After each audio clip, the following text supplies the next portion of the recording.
4 जून को बेंगलुरु भगदड़ हादसे में 11 लोगों की मौत हो गई थी। इस मामले में कर्नाटक सरकार ने घटना की रिपोर्ट हाईकोर्ट को सौंप दी है। सरकार ने अपनी रिपोर्ट में रॉयल चैलेंजर्स बेंगलुरु को घटना का जिम्मेदार बताया है। रिपोर्ट में विराट कोहली का नाम भी सामने आया। पॉइंट्स में समझते हैं कि सरकार ने हादसे में और क्या क्या कारण बताए हैं। पहला, विक्ट्री परेड के लिए औपचारिक अनुमति नहीं मांगी गई थी। रिपोर्ट में बताया गया कि कार्यक्रम आयोजक एंटरटेनमेंट ने विक्ट्री परेड की जानकारी तो दी थी, लेकिन नियम के अनुसार कोई औपचारिक परमिशन नहीं मांगी थी। नतीजतन पुलिस ने 3 जून को कार्यक्रम के लिए इनकार कर दिया था। दूसरा कारण पब्लिक प्रमोशन को बताया गया। सरकार ने रिपोर्ट में लिखा कि आरसीबी ने पुलिस के निर्देश को नजरअंदाज किया। इनकार करने के बाद भी आरसीबी विक्ट्री परेड का प्रमोशन करती रही।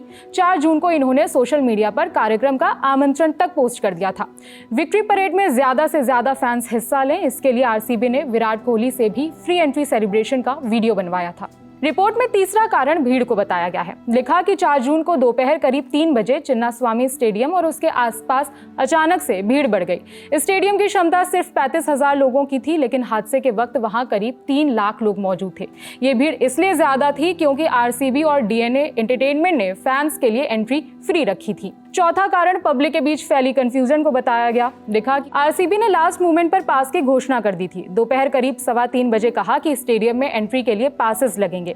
इसके बाद पब्लिक में कंफ्यूजन और डर फैल गया था, जिससे भगदड़ मच गई। पांचवा कारण खराब क्राउड मैनेजमेंट को बताया गया। रिपोर्ट में लिखा कि भीड़ को लेकर आरसीबी और डीएनए के बीच में समन्वय नहीं था। एंट्री गेट पर भी कोई मैनेजमेंट नहीं था।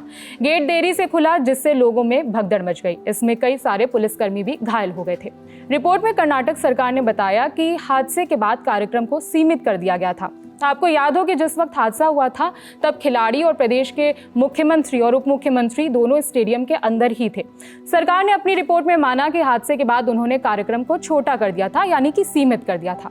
रिपोर्ट में यह भी बताया गया कि हादसे के बाद सरकार ने क्या एक्शन लिए। बताया कि हादसे की न्यायिक जांच कराई गई, आरोपियों के खिलाफ कई एफआईआर दर्ज की गई, जिम्मेदार पुलिस अधिकारियों के खिलाफ अनुशासनात्मक कार्रवाई की गई। मुख्यमंत्री के राजनीतिक सचिव का निलंबन कर दिया गया।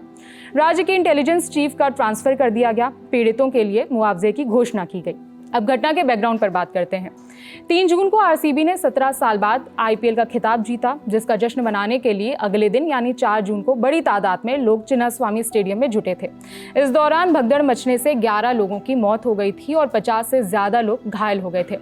मामले में प्रदेश सरकार की ओर से कर्नाटक क्रिकेट एसोसिएशन और रॉयल चैलेंजर्स बेंगलुरु के खिलाफ केस दर्ज किया गया था।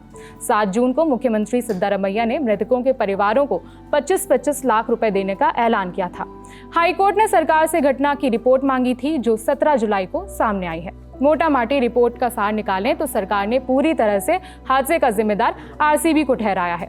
भीड़, भगदड़ और कार्यक्रम, जिसमें प्रदेश के मुख्यमंत्री भी शामिल थे, उस कार्यक्रम स्थल के बाहर हुए इतने बड़े हादसे के लिए सिर्फ एक प्राइवेट फर्म या फिर कंपनी जिम्मेदार बताई गई है। अगर ऐसा है तो फिर किस आधार पर सरकारें सुरक्षा की बात करती हैं? खैर, इस खबर में इतना ही। मेरा नाम है विभावरी। देखते रहिए दी ललन टॉप। शुक्रिया।